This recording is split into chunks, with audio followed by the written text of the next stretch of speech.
published 2114 est, the 25th of November 2017, updated 2322 est, the 25th of November 2017. A man in Canada has been found guilty of murdering 3 women, 2 of whom were his ex-girlfriends, in a shooting rampage in Ontario in September of 2015. Basil Borutski, 60, was found guilty of 2 counts of first-degree murder for shooting to death Anastasia Kuzyk, 36, and Nathalie Warmerdam, 48, and 1 count of second-degree murder for strangling Carol Culleton, 66. On September 22, 2015, the jury deliberated for 14 hours before returning their verdict.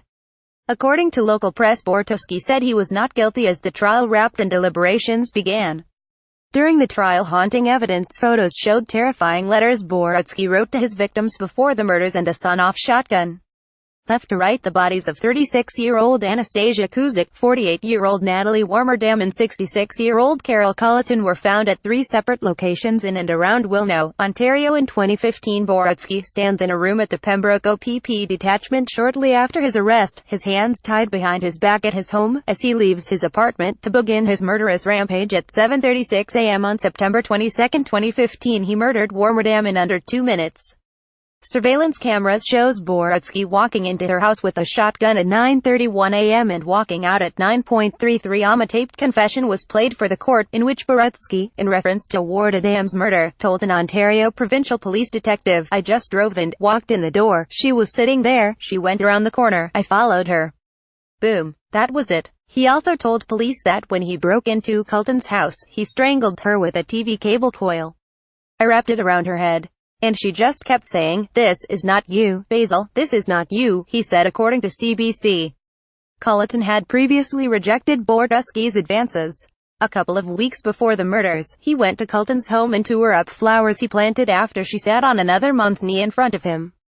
"It's not too late," one of several frightening letters he wrote to his various victims shown during the trial. A picture of the sawed-off shotgun used in the murders was shown during Borutski's trial. This photo, taken from a thumb drive found in Culleton's cottage, shows flowers Borutski planted and then tore up and threw into a boat on her property after she sat on another man's knee in front of him. This is the shotgun that Warmerdam slept with under her bed after she accused Borutski of assaulting her. The convicted killer left his home on the morning of the murders, borrowing a neighbor's car, and with a sawed-off shotgun, began his murderous spree at Culleton's home. He left his neighbor's car at Culleton's home, and, after the murder, stole her car and drove it to his next victim's home. He drove on to Kuzyk's house. Months before the murders, he had been released from jail after being convicted of assaulting her. Borutski was supposed to sign an order barring him from contacting Kuzyk, but refused and was released anyway.